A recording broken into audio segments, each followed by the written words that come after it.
And just like that, Sex and the City, the original series, which is what we are going to be reviewing and recapping for all episodes of all seasons. And I did the math, and at this rate, I should be done by this time next year.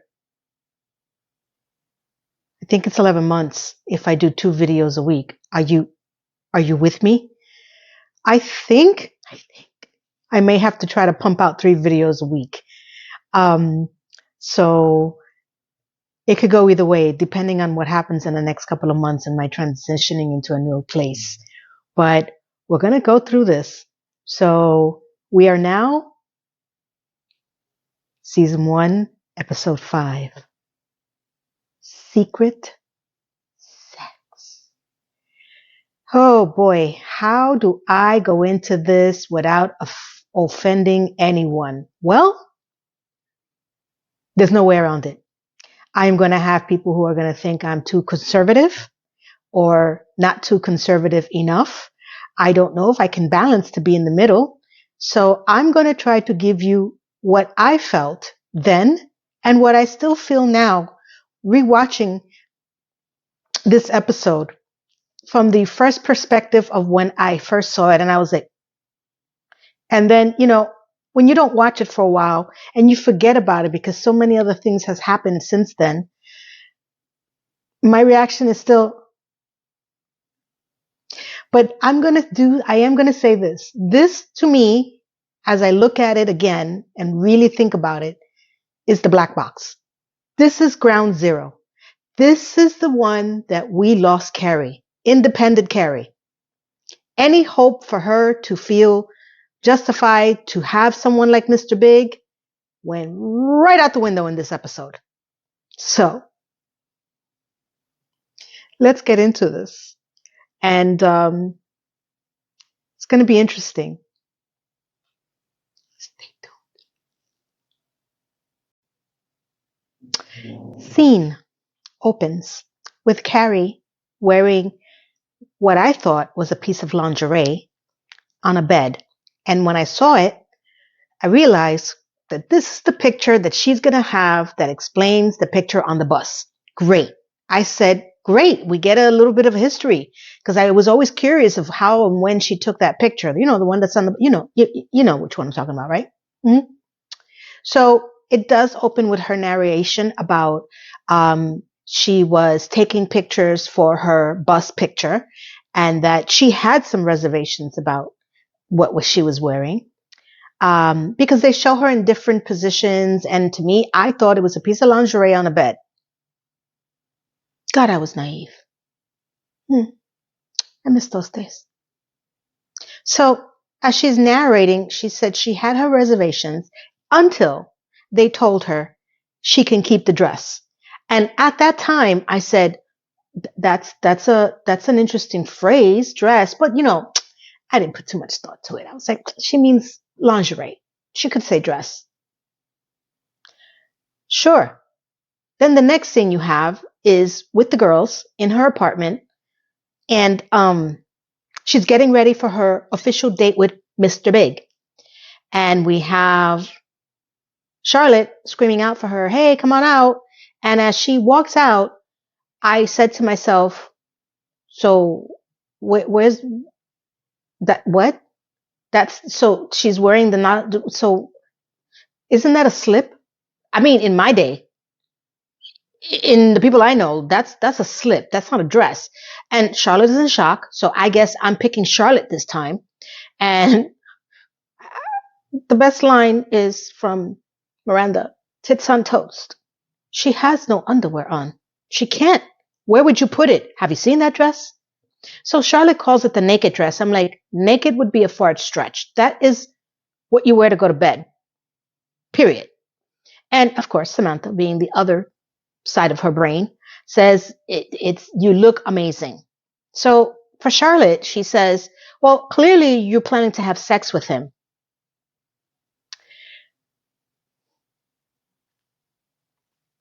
And she denies that. She says, no, I'm not going to have sex with him on the first date. And Miranda says, no, she doesn't want to have sex. She wants to look like sex on the first date. And Samantha is like, if it happens, it happens. I'm gonna tell you one of the good things I like about this show. It does give you the different perspectives and mental tug and pull that most of us have in our minds. We know we're crazy, but we have people in our mind, and these are all of the people in her mind. Okay?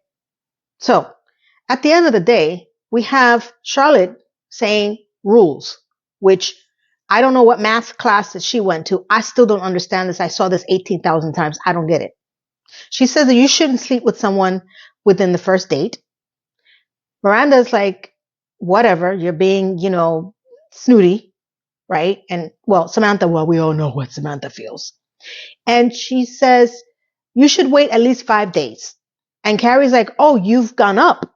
I guess she's gone up from her original rules. And there's this thing that she says that the amount of time you wait to sleep with a guy is proportionate to your age. So hers is 5 days. I don't understand the math. So what? So if I think about it the way that she says it, in my head, I'm 56 to my age, 5 days or days. So I can't sleep with someone for 100 years? What kind of dog years math is this? I swear, someone in the comments, please explain to me what she meant by that. Because even if I did 5 days per year, I still don't understand how old she is. When did she start this rule? Lost me. Completely lost me. And then you have Miranda, who doesn't give a furry rat's behind. She goes, do what you got to do. And Samantha is pretty much just saying, I'll give you the condoms if that's what you want. She didn't say that, but it's Samantha. And so in Carrie's mind, she says, well, not even, she says out loud, well, isn't restraint some sort of proof that you are mature? Have you seen the dress? If I dared, at any age, to walk out of the house like that, somebody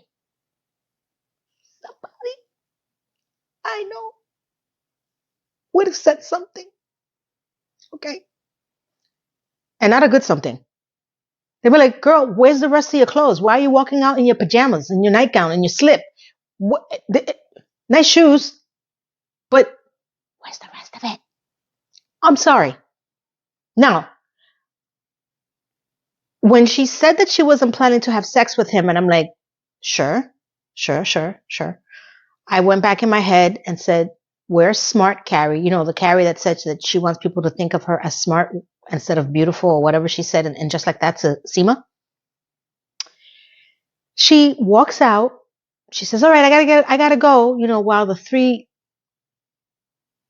mental cases are waving at her, because that's what they are. Because not even Charlotte don't understand what's going on. I mean, she had me at not sleeping on the first date. She lost me somewhere in her math. Miranda is just tits on toast. And Samantha, she will push you to do whatever the hell she wants. So I got it. So she's walking out of her apartment and she says to the camera, I guess the fourth wall break, the truth is, I was dying to sleep with Mr. Big. Okay. I don't know why, but that made me feel a little better. Because at least I know she's acknowledging the fact that she's putting herself out there and she has every intention to sleep with this man. That her intention was to pretend that this guy was just going to drool over her. She's not wearing any underwear.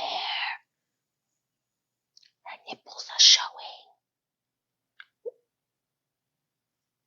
My God. I'm sorry if I offend people, but that was a deliberate act to go into a deliberate act. Fight me. Fight me. Fight me.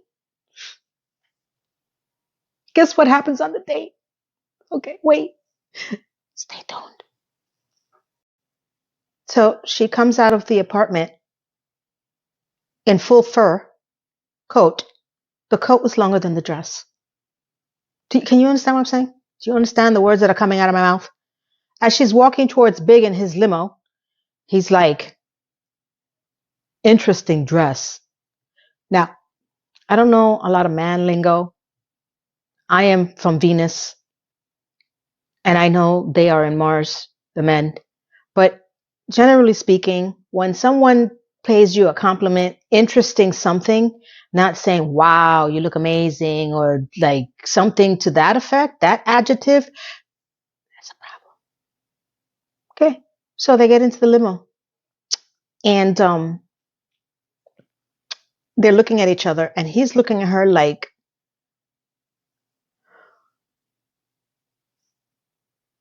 that's all I gotta tell you. That's what he looks. He's gonna eat her. He's gonna eat her, literally. And he says, I will not. I can hold off. I can have self control. I'm like, yeah, okay. And she's like, well, so can I. And they look at each other and they just start making up. And then the next thing you see is that they're on his floor in his apartment. I'm assuming they had sex. First of all, the kiss was not that hot, though. I mean, he was grabbing at her. So I guess it doesn't matter. Easy access. I'm sorry. I had to say something. They're on the floor and she's thinking to herself that if she doesn't hear from him again, she will be fine and consider him to be an asshole. And then she keeps saying to herself, please don't be the first one to speak. Please don't be the first one to speak. And then she speaks. And then she opens her mouth to say, oh, can you believe that we did this on the first date? Oh, yeah. Well, yeah. I wasn't even there and I know. What the hell? We lost her. That was it. We lost her from that moment on. She never recovered. Never. From that moment on, Carrie had been completely sucked into this world, which is the big world, which is, please pick me, please pick me, please pick me. I have the naked dress. Please pick me. And he is annoyingly trying to take his arm out from under her. And he's like, hey, do you want to grab something to eat? I'm like, okay. That's nice of him. He could have thrown her out the window. I mean, she's only 20 pounds wet, fur and all, dress and all. And they wind up at this Szechuan place. And this is where it even got even more apparent to me what the hell was going on. She takes off her coat and she turns around and it's completely open in the back down to her little buttocks. I'm like, so how much sewing was this work to be done in this dress? I'm sorry, slip. She sees a friend, I think his name is Mike, and she narrates that she's known him for 10 years, but she's never had sex with him because they both agreed that they want to remain friends. Just another random guy that falls into the Sex and the City void of men we never see again. Literally, never see him again. But she's known him for 10 years. She goes up to him. He's sitting at a table with a girl. I can't assume it's a date. I just know it's a girl. And he acts all fidgety. And she's like, oh, hey, do you like this outfit? Do you think it's too naked? I'm going to go back to what I said before. If you have to ask, then it is. And why would you ask that question to a guy that has a potential? I don't know what that is, but even still, because he's like, oh, you look great. It's naked enough. Well, he's not a brother. My brother would have slapped the crap out of me. Okay. So he doesn't introduce the girl that's next to him, and Carrie takes the initiative to introduce herself, and she introduces herself back to her, and she's trying to have a conversation, and the guy is like, okay, bye, gotta go, scoot off. Even I was like, what's happening here? The title, Secret Sex. She walks back to the table and she questions, she didn't understand why her friend that she hasn't had sex with ever and known for 10 years doesn't want to introduce her in the naked dress with no back to the girl that's sitting next to him.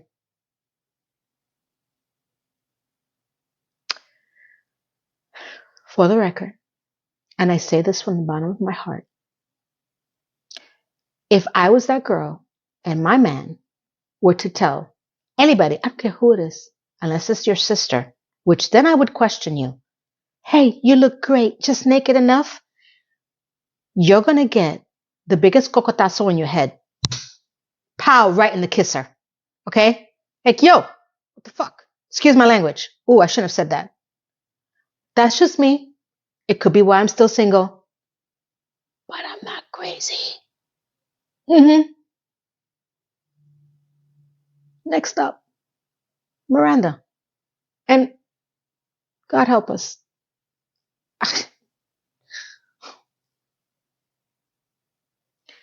She deserves a spanking. Stay tuned. Subscribe. So Miranda, as per Carrie's narration, Miranda, something miraculous and wonderful happened to her. As we see Miranda kickboxing, and she says that she met a guy at the gym after she cold clocked him in the head with the beanbag. So the most miraculous thing is that she met somebody? Okay, we'll go with that. Then we see her trying to help him after she almost took his head off. And then the next scene we have is they're walking in the street, and I think they're flirting with each other. All I know is that I remember something about his name is Ted. He's 32 years old. He's in sports medicine, and he's making quips about, what about my head did you not like that you feel like you needed to like take off? So I guess this is flirting. And Miranda's like, and he's like, ah, and she's like, and I'm like, oh boy. I don't miss those days. I don't think I had many of those days, but I don't miss them. And as he is like trying to talk to her, she kisses him on the head, and he says, I'd like to take you out. And she's like, okay. And then the next thing you have is Carrie and her in, I want to say, it doesn't look like Central Park. It looks like Riverside Park. I could be wrong, because that view specific where they were, especially the height, I want to say Riverside. I could be wrong, but don't quote me on that. And Miranda feels that the fact that he left a message on her voicemail was too soon, and that she didn't believe that he really wanted to go out with her. And then Carrie is blabbling on about the fact that too soon is me sleeping with Big too soon, and that, you know, Miranda's like, oh, you two got excited. It happened. Let it go. And Carrie blames the dress, that the dress had its own life. First of all, stop calling it a dress.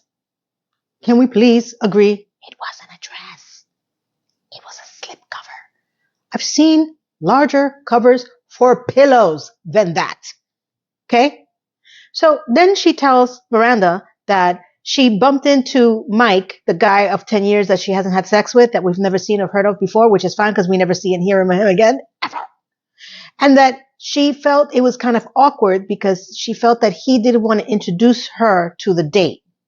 Got it. So then we find her with Mark. I don't even know the names anymore. Mark. And they are shopping at Bed Bath & Beyond for linen. Is Bed Bath & Beyond officially closed? You know, this show has brought up a lot of different store outlets that are no longer exist. Barney's, Bed Bath & Beyond. There's a few others that come up, and it really starts to make you think about all the stuff and all the stores that we used to go to, and now we're just Amazon online shoppers. I think that the next generation is just never going to know the beauty and the joy. Blockbusters. You know, I had a comment from one of my subscribers that she used to work at Blockbusters. I'm going to tell you, I miss Blockbusters. I know. I don't miss it. I miss the going out and being with people. Maybe. I don't know. I don't know. Sure. There's moments I feel like we're missing the communal thing. Movie theaters, things like that. But I'm going on a tangent because this show scares me. Did I mention my friends are here? That time in 1998? Again? It's a ritual now. I'm not talking about being there every week. I'm talking about the laughing. I hate them. So she is talking to, 10-year guy. And he's explaining to her why he didn't want to introduce her to the girl because um, he broke up with some cellist and he was shopping for the week, which is something that they used to do. He goes up to the cheese counter and she's there showing him different flavors of cheese. And he practically has a heart on, or he ejaculates right there when he realizes how great the cheese is, which in turn brings her to the apartment. So they have sex. And he narrates to Carrie that she's sweet, she's wonderful, the sex is the greatest he's ever had, and he could be himself, which, okay. And this whole thing falls into, but in the larger sense, I can't be with her because she's not pretty.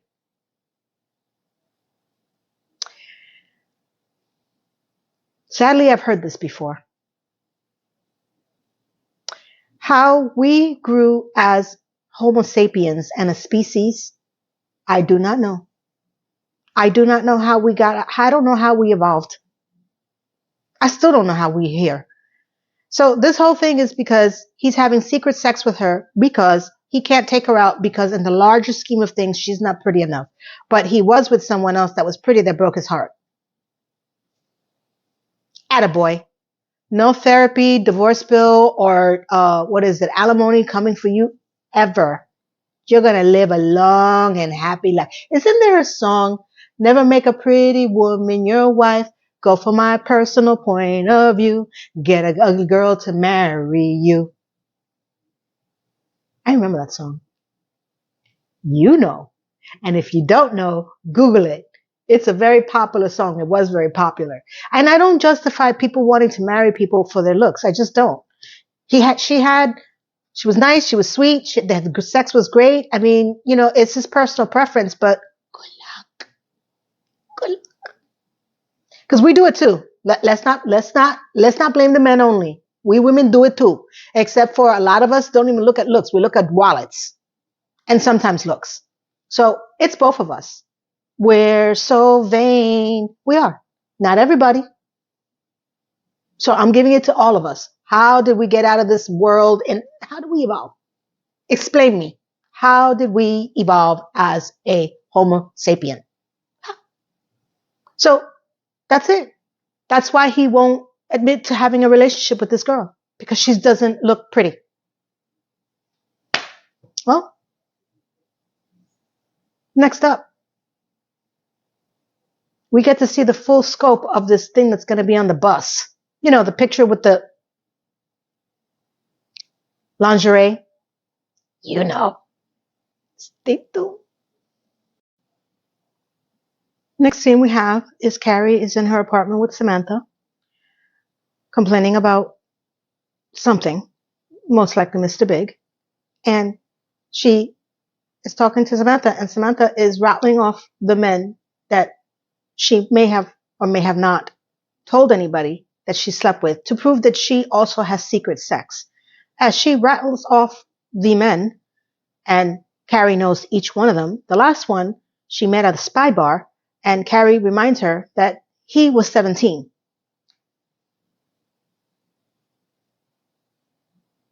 Let's go with that. And that Samantha agrees that, hey, at least I am not embarrassed about the men that I slept with. I don't have secret sex. No, you don't. I didn't know that back then, but no, you don't. Good for you, I think. 17? You're pushing it, Samantha. And this whole scene is set up for Carrie to show the final product of her photo shoot for what's going to go on the bus. So they unroll the picture, and there it is, the bus picture. Carrie Bradshaw knows good sex as she is in her slip on the bed. And Samantha's like, oh my God, you look beautiful. And Carrie's like, no, that's the dress that took me down to the deep bowels of big hell. Yes. Yes, it is. And Samantha, ever the all so positive, a little too positive, says that we should have a big party, something to celebrate this. And Carrie's like, yeah, no, I don't think so. And she said, yes, we're going to do something at the bus stop to celebrate your bus picture. And, You should invite Mr. Big. And Carrie's like, I don't think he's going to come because I haven't heard from him since we've had sex on the first date. In her slip with her fur coat and the dress that she says that has no back. And Samantha's like, oh, please stop it. Get over him. This is going to be, you're going to be on a bus and so many men are going to be drooling over you. And this is going to be the biggest personal ad ever. I have to give it to her. She was a little right. Then she tells Carrie, did Charlotte tell you about the Jew that she was with? Next thing we have is that both Carrie and Samantha are with Charlotte, and Charlotte's like, what the hell? Samantha, why would you tell her that? And I'm thinking, are you close with Samantha that you would tell Samantha before you would tell Carrie about this? I found her a little odd because I didn't really ever see her being friends with Samantha to that level. And she goes on to explain that it wasn't a Jew. He was Hasidic folk art. And then you see her coming down, and he invited her to her studio. Oh, she was on his way to the studio because she found out about him. Remember, she's working at the gallery, so she's looking for art. Right? We're going to go with that. So you see her coming down his studio stairs, and he's smoking, and he's Hasidic. And I knew from when she was coming down the stairs that something was going to happen. Because I've seen Charlotte a few times now, and I have never seen her saunter in. This is so beautiful. You have amazing art. I'm like, Samantha, is that you? And as she's walking past him, he's staring at her. This whole episode, men were staring at these women like monkeys on a banana tree for the first time. And he stands behind her as she's looking at one of his art pieces. And I don't know what she said, and I don't know what he said, and something, and then they just started kissing. And then the next thing you see, they're in bed. Well, on the floor of his studio that looks like a bed. And she's like, oh, what would my mother think? Her little Episcopalian with a man of God. And that's it. She's twirling his hair as he's still smoking a cigarette. And the next thing you have is that she's in her gallery talking to, crazy and slutty, lovingly. And she says, Carrie's like, well, why didn't you tell anybody? She goes, I can't. We were never going to go out together. He can never be with me. I can never date him. And please don't put this in your paper. I go back to, how did Samantha find this out? When did she have this conversation with her? And is it that one that she would actually say that to her? Samantha. I can only imagine she did it because she wanted validation for her secret sex. Because if I were to do that, that's who exactly I would go to, Samantha. I wouldn't go to anybody else, not even Miranda. Cynical Miranda. It would be Samantha. I need someone to tell me lies, tell me sweet little lies, tell me lies, just so I can put it in my head and be like, oof, I got one person that's on my side. Next.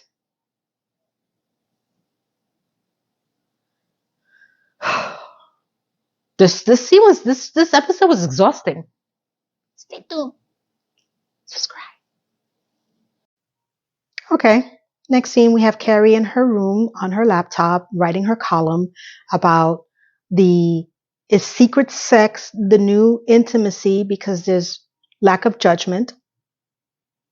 I don't think she got the full understanding of what secret sex really means. But let her continue writing her column in that way. She gets a call from Mr. Big, who thinks that she should know his voice when he calls, and she asks, who's this? And I keep forgetting that we don't get to know his name until the end of the show. So in my head, I already know who it is, name-wise. And he asks her out for another date. He says, we should go out for a proper date, dinner and a movie, or movie and a dinner. And she's like, well, and he says, knowing us, we'll skip the movie and go right to the dinner, which in translation means we're going to have sex and then we're going to go eat. Carrie thought it was cute. We lost Carrie. She's gone. Gone to the dark side of the force. Okay? The next thing you have with them is that they're walking down an avenue in Manhattan, and in her narration, she's like, I am walking with someone that I just want to scream his name out. as he's hugging her like a teddy bear. And I'm like, oh boy, down the path we go. Suddenly this guy comes out of one of the stores and, says hi. And I guess Big doesn't acknowledge his name. And he introduces to the woman that he's with, this other person. And they're like, oh, hi. And then, they're kind of waiting for Big to introduce Carrie, but he doesn't do that. He goes, okay, goodbye. And then Carrie, in her, spinning out of control, is thinking, why didn't he introduce me to his friend? And I'm going to try not to be bothered, which means she's bothered. And the next scene you have is with them in the same restaurant that they were at when he had, picked her up in her naked dress with no back and a long fur coat. And she is saying that she's uncomfortable with that, right? And then he tells her that he can't make it to her bus party because she invited him while she was walking down the avenue with him. And that she's like, oh. And of course, she's spinning out of control again, thinking, why can't he come? Because he doesn't give information either. He could say why, but no, that would make the story go too quickly. Okay. How they made this thing a marriage, I don't even know. I don't know. Because there's no communication between the two of them. And now she starts looking around the room and she starts realizing that this could be a place that people take dates that they don't want to be seen with, because now she's got this story in her head that there's something wrong because he doesn't introduce her to his friends. Got it. Here we go. The next thing you have, she's calling 10-year relationship, no sex guy. And she's asking, hey, why did you take that girl over to the restaurant? And he, of course, feeds into her, mental state is what I can call it, saying, oh, it's a great place. I can guarantee I won't bump into anybody I know. Great place to take someone you don't want to be seen with. And then he goes, ooh, realizing that that's where he saw Carrie and Big. And she's like, oh, okay. So at this point, I'm thinking to myself, cut off your friends, stay with Samantha, be in denial, and just go for it. Because this doesn't help us at all. When you have so many people involved in your personal life and they start, feeding you this information and they start, putting things into your head and you don't have communication with the person that you're speaking to, like, the one that you're sleeping with, it can lead into misunderstanding, which is the basis of their entire relationship. Because Big is at fault too, because he doesn't really express himself very well. He just throws things out there and just expects us to read his mind. Thankfully, we have narration of Carrie, who doesn't help the situation at all either. And then you have, secret sex guy who is dating a fabulous girl because she's not pretty. He doesn't take her out to places, and he has coined that place as the place where people take dates that they don't want to be seen with. You can have dinner at home, right? I'm just saying. You will see people. Maybe not the same people. Maybe people you don't know. That's possible. That's plausible. I still stand on the laurels that New York is pretty big. The odds of you bumping into someone consistently is a little strange. But we'll go with that. Next scene. A little spanky hanky panky with Miranda and her new beau. Here we go.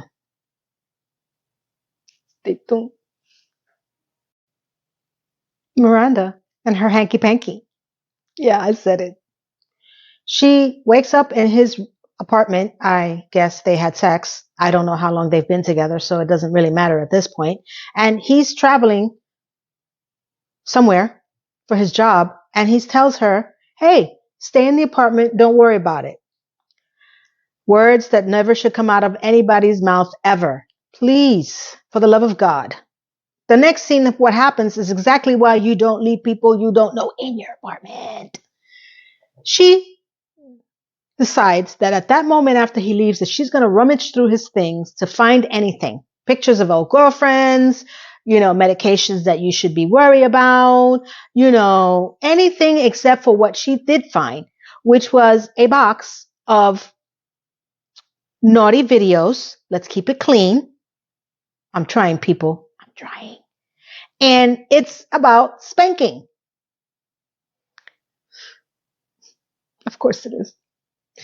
I miss the sex in Sex in the City when it was funny. and a little scary. So then she is sharing the viewing of the video with Carrie because that's what you do always.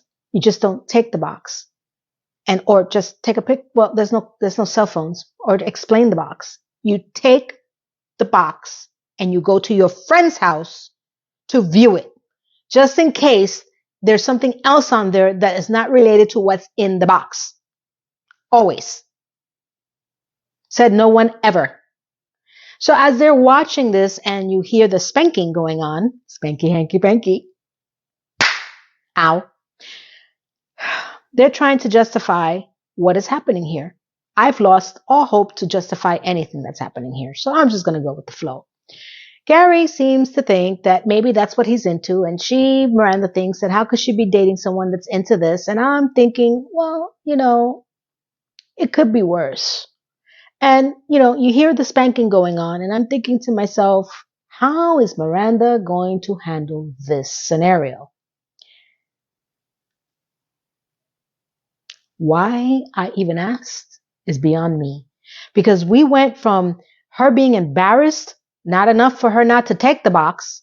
How was she going to get that box back in the house in the same position that it was before? They never did answer that question. Okay. To going to her friend's house and showing the video to further feed into her narrative of how am I going to date someone that likes to get spanked?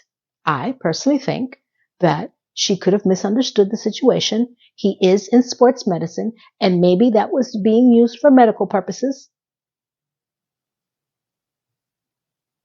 That's me being Charlotte in denial. I'm trying to be positive. I'm trying to put a different spin on it because if it was Samantha, she would have been spanking them already and enjoying it. Stay tuned.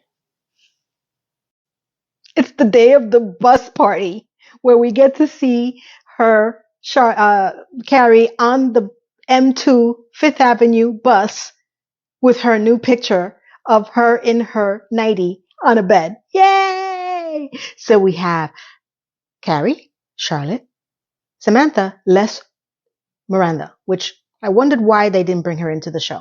Okay, into that scene.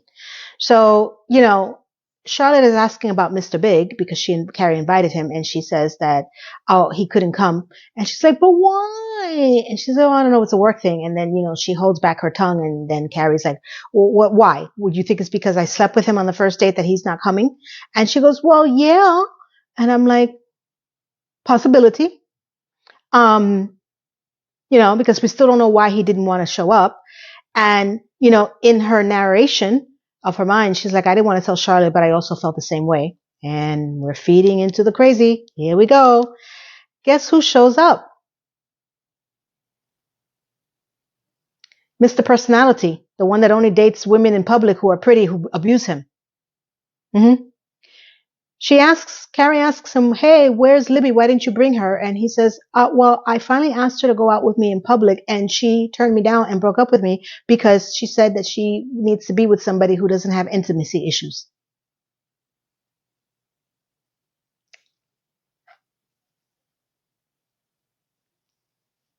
Good writing. Great way to top off this conversation. Because they could have gone another way completely. He could have broken up with her finally.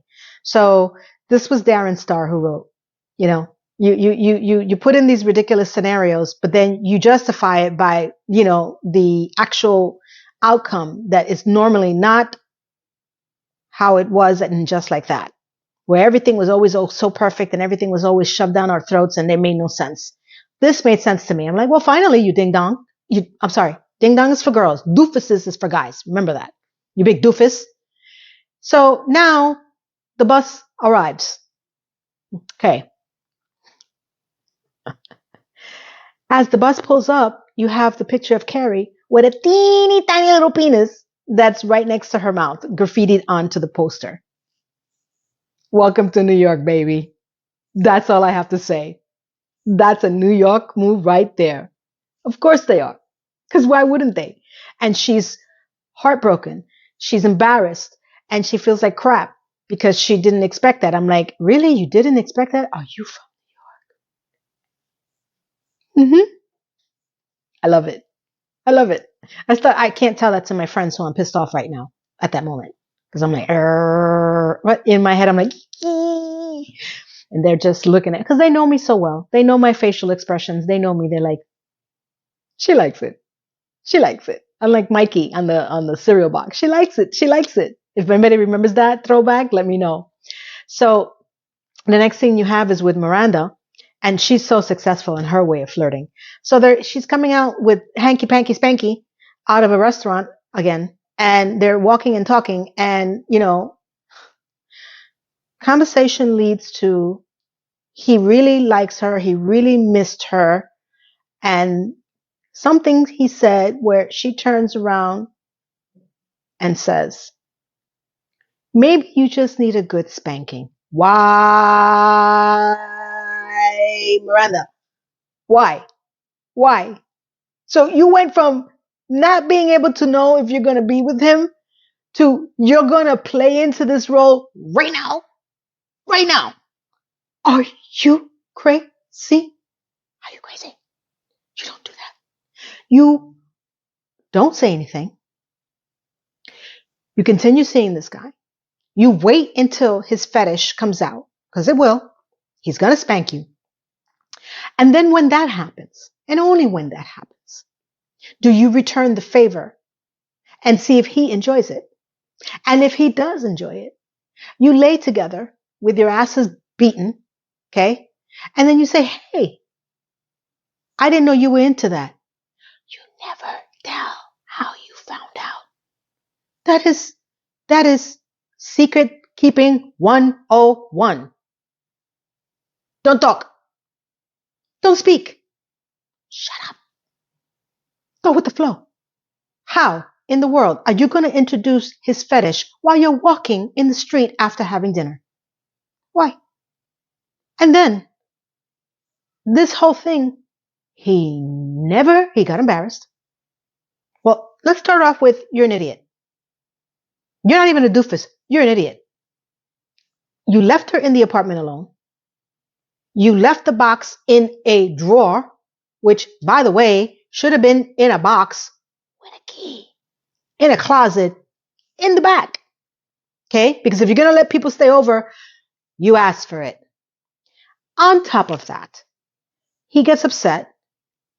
He never sees her again, never returns any of her calls, and she never sees him at the gym again. So I guess he's going to get his spank on somewhere else. Hanky panky spanky. What the hell? Who does this happen to? I have to know. Curious minds yet again have to know, because I've never met anybody that this has gone through. And this is why I think I enjoyed the show, because I think there is some truth to some of these stories. It's exaggerated for script writing and show purposes, but I can see this happening. I know that. I would love to know. What crazy fetish scenario have you been put into? And were you that stupid to do what she did too? I know that if I was left alone in somebody's apartment, you damn right I'm going to go through all your things. Sorry. That's why I don't have people in my house. Not without supervision. Or a dog. One or the other. Someone's got to give. Next up. The descent of Carrie. And any scruples or morals or mental capacity that she has when we go into Mr. Big and the final scene. Stay tuned. Did you think it was going to get any better? No. Next scene. Carrie's drunk, apparently from her bus penis party. You know what I'm talking about. Suddenly, she's walking down the hallway, I guess, to Big's apartment. So that's what we do now. We're so comfortable with each other that we just show up at each other's houses drunk. And she's narrating that she's going to break up with Big. So she knocks on the door drunkenly. And he opens up and she says to him, and I'm paraphrasing, if you don't want to be seen with me anymore, then we can't be together anymore. And then she just saunters on into the room to his apartment. And he is disheveled, confused, as I would be too. And she starts to narrate her mind that she feels guilty because she's the one who did this. She's the one who wore the dress. She's the one who slept with him on the first date. Well, yeah. Then why the hell did you do that? You knew wearing that dress, that what was going to happen because you narrated while you left the apartment before you went downstairs that you desperately wanted to sleep with him. So suck it up. You made a choice. Your choice was, I'm going to wear this slip that I'm going to pretend and call to the people that it's a dress, and I'm going to wear it and sleep with him. So now you feel bad because now you got what you wanted, and now you're narrating that you're guilty. You feel bad. This whole thing was so stupid. She's going on and on about him. Well, you only take me to a restaurant that people only take people who don't want to be seen with people, because one person tells you that, and that's automatically the truth. And that you have me in a niche, that you only take me to certain places, you won't introduce me to your friends, and you won't come out and meet my friends. First of all, why is he meeting your friends? You barely know this guy. I'm not going to get into the semantics of her sleeping with him on the first date. Why is this insistence on everybody meeting the guy you're just seeing that you haven't even established a relationship with? What is the functionality of that? I've never done that before. I know people who do that. Oh, I met him at Banana Republic and he gave me his number and we're going to go out. So after that, we're going to go to your house and I'm going to introduce you to him. No, you're not. Please don't do that. Why do we do this? Why do we do this as women? It's people. Because I know men who do this too. Okay. So she's rattling on to him about all the things that she thinks in her head are wrong in this relationship. Okay. She's spilling the drink that she made for herself in his bar. Again, very comfortable. Good to know. He is shockingly looking at her and he tries to justify every one of her points that she brought up. He says that he takes her to that restaurant because he thinks it's the best Chinese restaurant that has the best Chinese food. Okay. Since she never pointed that out to him, I'm going to give him that because she never really said anything. Right?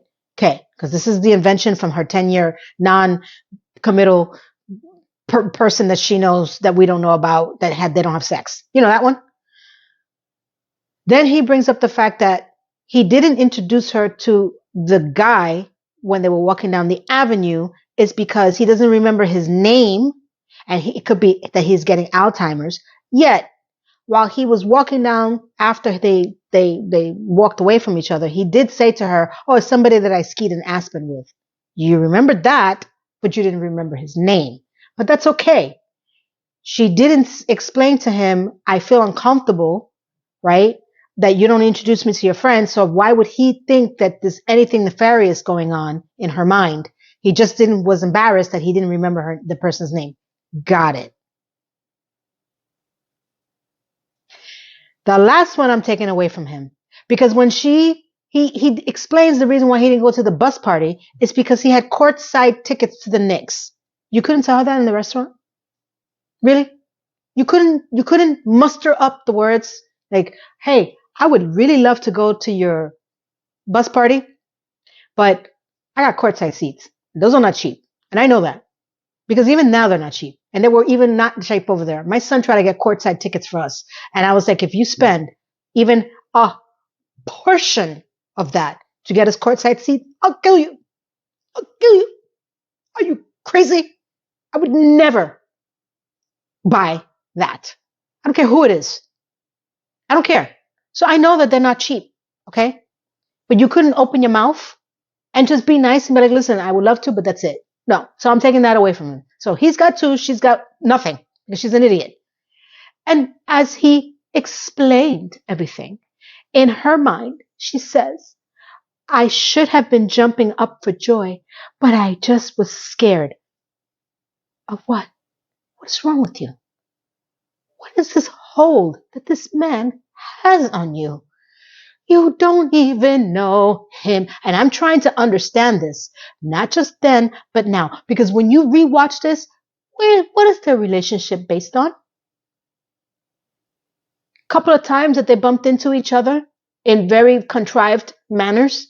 She's bumped into him every time that I've seen them. She bumped into him while she was having, no frill sex with that guy that she used to have sex with, and the condoms fall out of her bag. Then she bumps into him in a bar, and then she bumps into him at the models fashion show, and then she's bumping to him all over the street in a cab, in a car, and this and all that stuff. She's been bumping into this guy. No wonder they had to bump the uglies finally.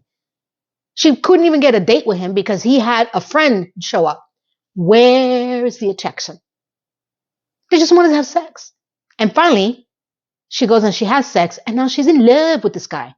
Because then the next words that come out of her freaking mouth, so, do you think this is real? Do you know what his response was? Could be. He grabs her, picks her up, and takes her to the bed. Could be what? What? Do you think she heard that? Could be what? What? The show. I realized how much agitation I was. Good writing though. Because it really does bring up things that we all do. Maybe not to this extreme, not in my life. But I've met people like that. The end of the episode. Are you ready for my epilogue? Okay. Stay tuned. Epilogue. This show and this series and this episode and this season could really set a lot of people off. You really have to dig in and start getting further, at least in my opinion, further into the series to really get that emotional impact. It starts to grow on you in some ways. I do understand the craziness and the things that we do. And I'm not just saying women, but let's focus on the women. Okay. We do and say crap that really doesn't make any sense in the long term. Right.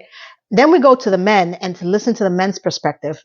I didn't like how her 10-year-old friend relationship was explaining why he was having secret sex, but it happens. It happens a lot more than usual. And this show brings out things that people don't talk about, which you can appreciate that. This is why I think it was so successful, because as outrageous as some of these scenarios are, hanky panky spanky, skipper, secret sex, Hasidic folk art guy, everything Samantha does and says, it's crazy. It really is. But there's some elements that you can relate to and say, I could see that. Maybe not to this way, but I know somebody like that. Or, I can understand. And again, I'm going back into 1998 mode, right? So I'm sitting there thinking, all right, there's some juice in this squeeze.